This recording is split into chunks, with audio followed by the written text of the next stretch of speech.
어느 늦은 밤, 나는 인터넷 커뮤니티에서 시간을 보내고 있었다. 사람들은 각자의 경험담을 나누며 소소한 이야기부터 무서운 이야기까지 다양한 주제를 다루고 있었다. 그중 제3테라스에서 있었던 일이라는 제목의 글이 눈길을 끌었다. 글쓴이는 자신을 익명으로 소개하며 무서운 경험을 나누고자 했다. 10년 전 글쓴이는 고등학생 시절을 보내고 있었다. 그 당시 글쓴이의 부모님은 두 분 다 바쁘게 일을 하셨고 주로 글쓴이는 혼자 집을 지키곤 했다. 어느 여름 방학 때 부모님은 해외로 출장 가시게 되었고 글쓴이는 한 달간 집을 혼자 써야 했다. 평소 혼자 있는 걸 좋아하던 글쓴이는 오히려 홀가분한 기분으로 그 시간을 즐기고 있었다. 집은 20층이 넘는 아파트의 15층에 위치해 있었고 큰 창문이 있는 거실에서는 멀리까지 탁 트인 전망을 볼 수 있었다. 그리고 집의 엄마 방 옆에는 작은 테라스가 하나 있었는데 언제나 잠겨 있었기에 별다른 신경을 쓰지 않았다. 테라스 문은 오래된 유리문으로 시간이 지나며 유리 안쪽에 조금씩 금이 가 있었다. 하지만 여느 때와 다를 바 없이 그렇다는 사실을 익숙하게 여기고 있었다. 어느 날 밤 텔레비전을 보면서 거실에 누워있던 글쓴이는 이상한 소리를 듣게 됐다. 똑똑 규칙적으로 들려오는 소리에 처음엔 얼마간 신경을 쓰지 않았지만 소리가 점점 더 크게 느껴지자 자연스럽게 그 소리의 출처를 찾아 나섰다. 소리는 테라스 쪽에서 나는 것이 분명했다. 테라스로 향하면서 생각했다. 비가 오려나 아니면 바람에 뭐가 부딪히는 걸까? 문 손잡이를 잡고 살짝 열어본 테라스는 한밤중임에도 불구하고 달빛에 환하게 비춰지고 있었다. 아무것도 아닌 듯 했지만 뭔가 이상한 느낌이 들었다. 별다른 걸 찾지 못한 글쓴이는 문을 닫고 돌아섰다.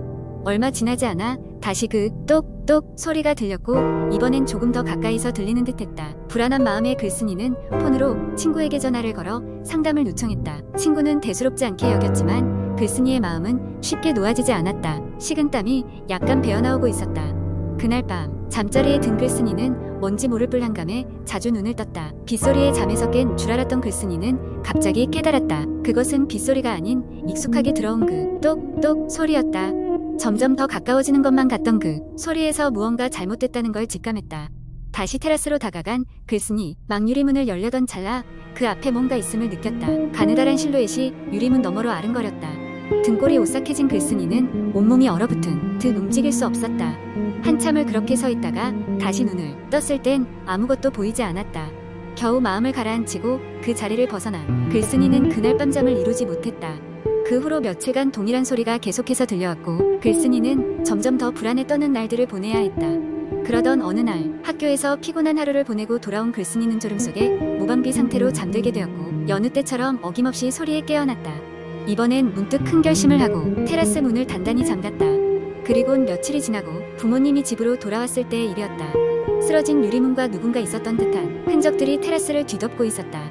부모님이 경찰을 불렀고 곧 수사가 이루어졌다. 결과적으로 드러난 것은 인근에 서며 차례 절도 사건이 발생했었고 범인은 테라스를 통해 입구를 시도했다고 한다. 그 이후로 글쓴이는 그 집에서 이사를 가게 되었고 그 기억은 잊혀지지 않을 이야기로 남게 되었다.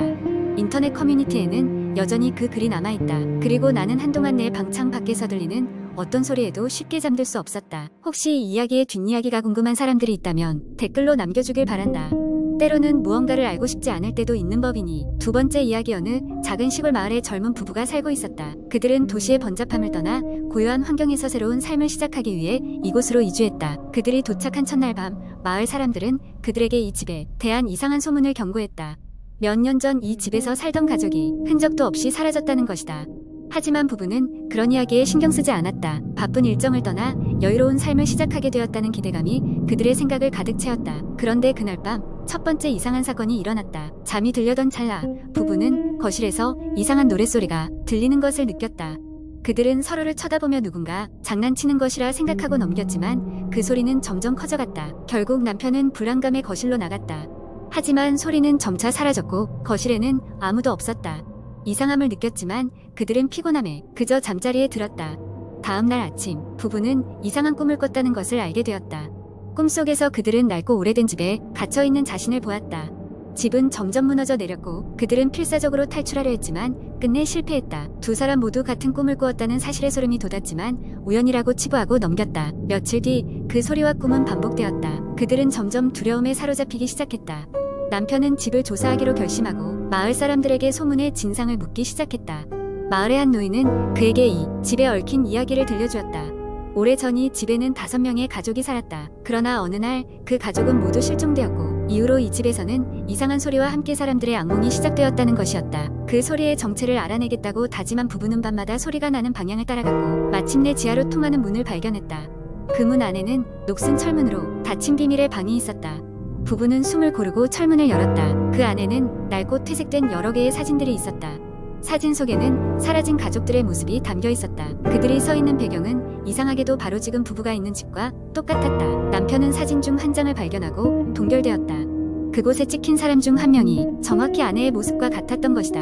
아내는 그 사진을 보자 갑자기 이상한 말을 중얼거리기 시작했고 그들의 주위로 차가운 기운이 퍼져나갔다. 그런 아내의 모습을 보면서 남편은 그녀가 누군가에게 조종당하고 있음을 직감했다. 그 후 남편은 정신을 차리고 진상을 밝히기 위해 책, 문서, 인터넷을 샅샅이 뒤졌고 마침내 집이 지어진 곳에 대한 오래된 기록을 발견했다. 그 기록에는 이곳이 한때 고대 의식을 치르는 장소였다는 설명과 함께 그 의식은 수백 년마다 특정한 사람을 통해 다시 열리게 된다는 이야기가 담겨 있었다. 특히 특정한 시간과 운명을 타고난 자가 희생되어야만 그 의식이 완성된다는 것이었다.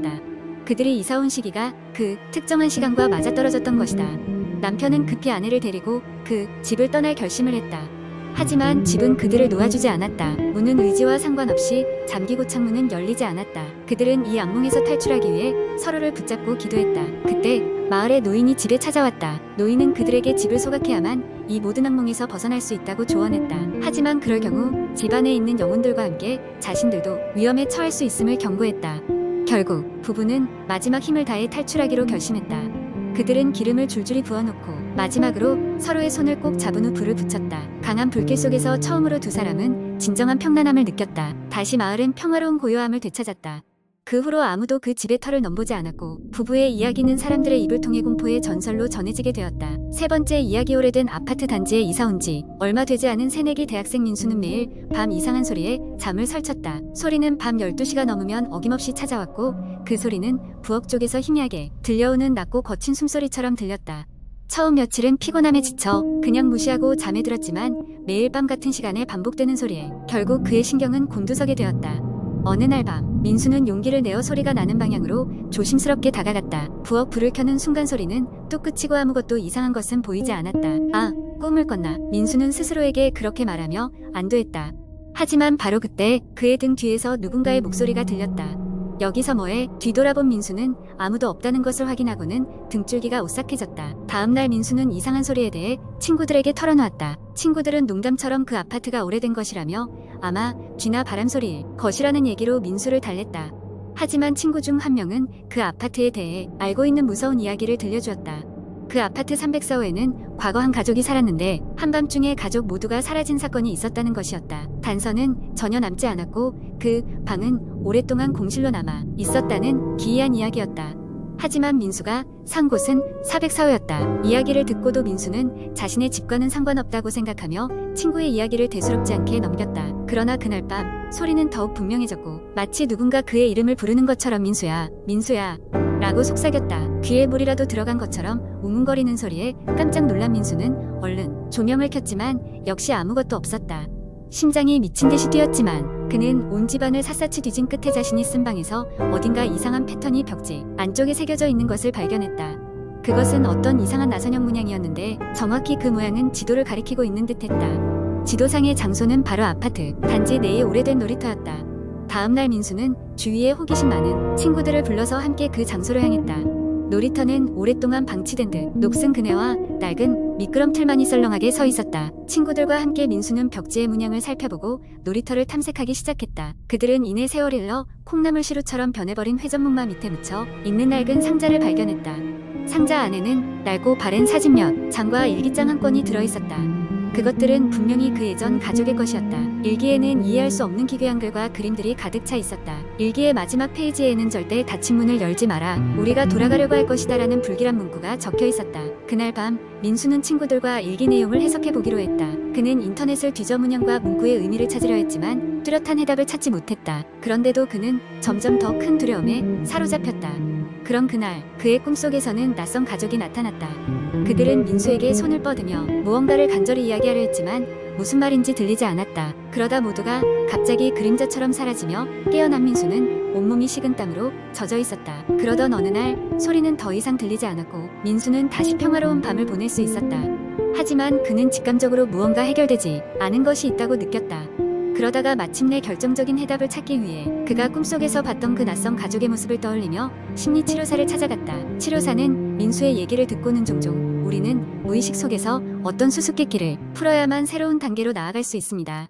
그 경험은 아마도 당신에게 맡겨진 어떤 미완의 과제일 수 있습니다라고 조언했다. 민수는 개인적인 탐구가 필요하다고 결심하고 그 오래된 단지를 다시 조심히 돌아보기로 했다. 며칠 후 그는 아파트의 관리인에게 과거 세입자에 대한 정보를 더 물었고 결국 그 가족이 남긴 마지막 흔적을 수집했다. 그 흔적은 지금껏 풀리지 않은 미스터리로 남아있던 그들의 실종 사건에 대한 것이었다. 궁금증을 품고 여러 오래된 자료와 주민의 증언을 모은 결과 민수는 이 가족이 과거 어떤 비밀스러운 의식을 치르다 실종되었다는 소문을 듣게 되었다. 하지만 그 이후로 또다시 민수의 주변에서는 아무런 이상한 일이 일어나지 않았다. 아무도 그 가족을 찾지 않았고 아무도 그들의 시간을 되돌리지 않았다. 여전히 민수의 마음 한켠에는 풀리지 않은 애문이 남았지만 그는 시간이 지남에 따라 그것을 마음 깊은 곳에 묻어두었다. 그리고 몇 년이 지나 흥미롭게도 그 아파트는 리모델링 공사를 진행하여 완전히 새 단장을 했다. 민수는 그곳에 다시 돌아가 새롭게 변한 아파트를 한번 둘러보고는 옛 추억을 되짚으며 혼자 미소 지었다. 그날 밤 그는 오랜만에 평화롭고 깊은 잠에 빠졌다. 하지만 그 무렵 그 아파트의 한 세입자는 늦은 밤 부엌에서 이상한 숨소리를 듣게 되었다고 전해졌다.